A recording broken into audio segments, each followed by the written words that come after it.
हर month हम decide करते हैं कि फर्स्ट डेट से मनी मैनेजमेंट अपनी पर्सनल फाइनेंस की जर्नी स्टार्ट करेंगे। पर होता क्या है, फर्स्ट वीक खत्म होते होते सब खत्म। मैं बताऊंगा तुमको ऐसी 5 हैबिट जिसकी वजह से तुम्हारी पर्सनल फाइनेंस की धज्जियां उड़ी पड़ी है, जिनकी वजह से पर्सनल फाइनेंस, तुम्हारे जो फाइनेंशियल गोल है कभी भी पूरे नहीं होंगे। 5 ऐसी हैबिट जिसकी वजह से तुम हमेशा पुअर माइंडसेट में रहोगे और हमेशा मनी को स्ट्रगल करोगे।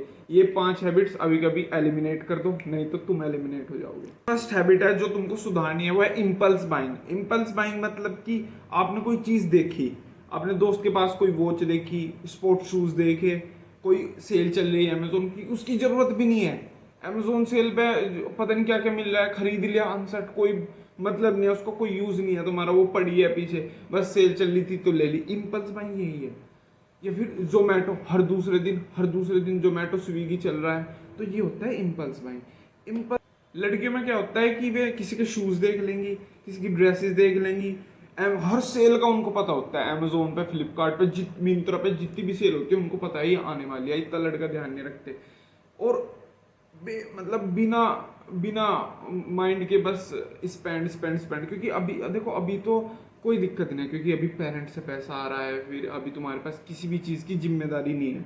ठीक है, जब आप ग्रोन अप पर्सन बनेंगे और आपके पास एक फैमिली की जिम्मेदारी होगी तो ये जो मनी हैबिट है ना, ये बहुत दिक्कत करेगी। तो इम्पल्स बाइंग को तोड़ने का, इम्पल्स बाइंग को रोकने का सबसे मस्त तरीका मैं बताता हूँ कि कोई चीज़ अगर सस्ती है तो उसको दो 1 दिन का टाइम पीरियड। मतलब कि मानी बात, मुझे किसी अपने दोस्त की एक घड़ी पसंद आई, उसको तुरंत नहीं खरीदना, उसे कार्ट में डाल लो, आपने कार्ट में डाल दिया, ठीक है। अब 1 दिन तक के वेट करो और सोचो कि यार ये इस ठीक, मुझे सच में इस घड़ी की ज़रूरत है क्या, सच में मुझे इस घड़ी के आने से कुछ अच्छी हुई, या फिर मैं दूसरों को इम्प्रेस करने के लिए कर रहा हूँ। और जो महंगी चीज़ें है, जैसे कि अब मेरे मेरे दोस्त को बाइक मिली है, अब मुझे भी बाइक चाहिए, स्कूटी मिले मुझे भी स्कूटी चाहिए, तो ये होती है महंगी वाली कैटेगरी। इसमें क्या करना है, इसमें आपको 7 दिन का टाइम पीरियड देना। 7 दिन का टाइम पीरियड, इसमें आपको सच में कि हाँ, मानना कि बाइक ज़रूरी है, लेकिन क्या तुम्हें उस वक्त बाइक की या फिर कार की या फिर जो भी चीज़ है जो महंगी है, क्या सच में तुम्हें उसकी ज़रूरत है, वो सोचो। और फिर उसके बाद अपनी इम्पल्स बाइंग पर कंट्रोल करो। जो मनी मैनेजमेंट होता है ना, इसके बेसिक्स अगर क्लियर हो जाए, जैसे इम्पल्स बाइंग हो गया और आगे की जो मैं बताने वाला हूँ, अगर ये क्लियर हो जाए, बाद में बंदा हमेशा सेव, अच्छे से सेव कर पाएगा और उसको मतलब वो मनी मैनेजमेंट में प्रो, क्योंकि बेसिक क्लियर तो सब। एक बार आपका इम्पल्स बाइंग कंट्रोल हो गया तो फिर आते हैं सेकंड पॉइंट पे। सेकंड पॉइंट वो है start budgeting. 50-30-20 rule, simple budget का रूल है, इसको फॉलो करो। शुरुआत में मतलब बेसिक करें ना, तो बाद में तो इसको चेंज कर लेना, लेकिन अभी बेसिक में इसको फॉलो करो। इस थोड़ा मनी पे डिसिप्लिन आएगा तुम्हारा।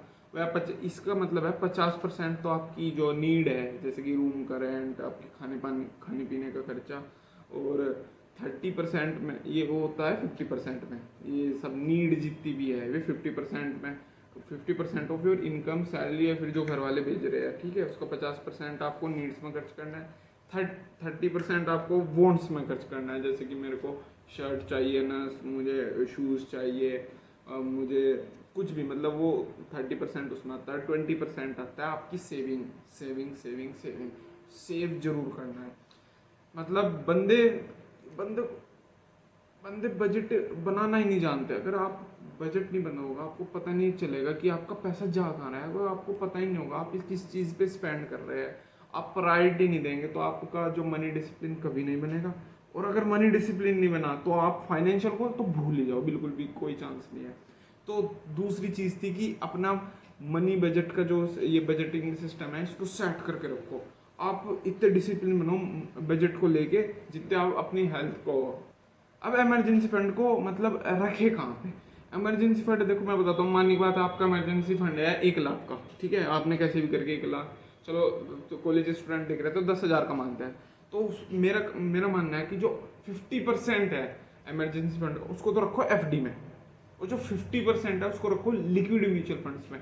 इसमें होता क्या है कि देखो, FD एकदम से मिलने की नहीं, अगर आपको इमरजेंसी में जरूरत पड़ेगी तो उसको 3-4 दिन लग जाते हैं। लेकिन जो लिक्विड म्यूचुअल फंड्स होते हैं वो रिटर्न उसके जितना ही, FD जितना देता है, लेकिन लिक्विड मतलब वे है आपको एकदम से आपको पैसा मिल जाएगा। तो 50 एफडी में, 50 लिक्विड म्यूचुअल फंड्स में रखो, और उसमें रिस्क भी म्यूचुअल फंड्स का रिस्क, लिक्विड म्यूचुअल फंड्स का रिस्क नेग्लिजिबल होता है, ठीक है, एफडी जैसा ही है समझ लो। तो इमरजेंसी फंड को रखना 50% उसमें एफडी में और 50% लिक्विड म्यूचुअल फंड्स में। अब बढ़ते हैं हम फोर्थ पॉइंट की तरफ। फोर्थ पॉइंट आता है ईएमआई। ईएमआई भाई मत करो, ईएमआई मत लो ऐसी चीज़ों के लिए। फ़ोन लोन ले लेते हैं लोग, फ़ोन के लिए ले लेते हैं, वैकेशन पे जाने के लिए लेते हैं, ऐसी लाइफस्टाइल जी रहे हैं ईएमआई पे जो वे खुद अफोर्ड नहीं कर सकते। लिटरली ये उनको एक ऐसे डेप्थ में डाल रहा है ना कि वे है ना कभी भी फाइनेंशियली फ्री तो दूर की बात है, वे फाइनेंशियली स्टेबल भी नहीं हो सकते। फ्री तो बहुत की बात है, वे हमेशा फाइनेंशियली दिक्कत में रहेंगे। ईएमआई अच्छी चीज़ एसेट में यूज़ करो, जैसे कि होम लोन हो गया, एजुकेशन लोन हो गया, कुछ बिजनेस स्टार्ट कर रहे हो उसके लिए लोन हो गया, उस चीज़ में ईएमआई तो बनता है। लेकिन आईफोन लेने के लिए, वैकेशन पे जाने के लिए, लाइबिलिटीज जैसे कि कार ले ली, बाइक ले ली ईएमआई पे, उसको अफोर्ड नहीं कर सकते, तो ये तो बेकार है।